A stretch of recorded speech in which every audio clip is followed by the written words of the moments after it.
पाचोरा तालुक्यामध्ये मध्यरात्री ढगफुटी सदृश्य पाऊस झाल्यामुळे सर्वच नद्या नाल्यांना मोठ्या प्रमाणावर पूर आलेला आहे। आपण आता पाचोरा तालुक्यातल्या वाडी शेवाळे या गावात आहोत आणि या ठिकाणी जर बघितलं तर आपण दृश्यांमध्ये बघत असलेली ही इंद्रायणी नदी आहे। मध्यरात्री मोठ्या प्रमाणावर पाऊस झाल्यामुळे इंद्रायणी नदी दुथडी भरून वाहत होती आणि पुलावरून या ठिकाणी मोठ्या प्रमाणावर पाणी वाहत असल्यामुळे या ठिकाणी राजुरी असेल वाडी शेवाळे असेल या दोन गावांमधला संपर्क तुटला होता।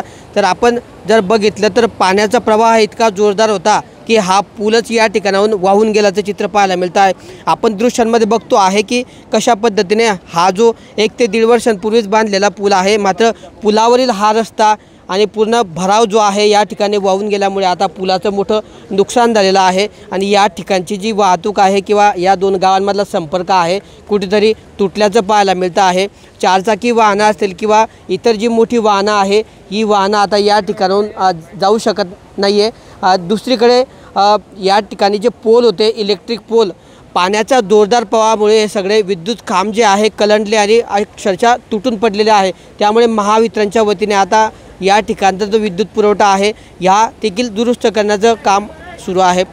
पहिल्यांदाच पाचोरा तालुक्याच्या इतिहासामध्ये एवढा मोठ्या प्रमाणावर पाऊस पडला आणि या पावसाचा फटका जो आहे पाचोरा तालुक्यातल्या राजुरी असेल वाडी शेवाळे असेल अशा वेगवेगळ्या गावांना बसला आहे। इंद्रायणी नदीला मध्यरात्री प्रचंड मोठा पूर आल्यामुळे या ठिकाणचं पूर हा वाहून गेलेला आहे। तर अनेक शेतांमध्ये असेल घरांमध्ये या ठिकाणी पाणी शिरल्यामुळे मोठ्या प्रमाणावर नुकसान झाल्याचं चित्र पाहायला मिळतं आहे।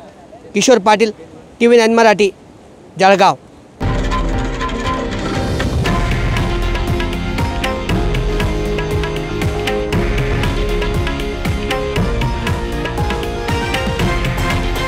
हे आहे देशातील नंबर 1 न्यूज नेटवर्क आणि आपण पाहत आहात TV9 मराठी, एकमेव।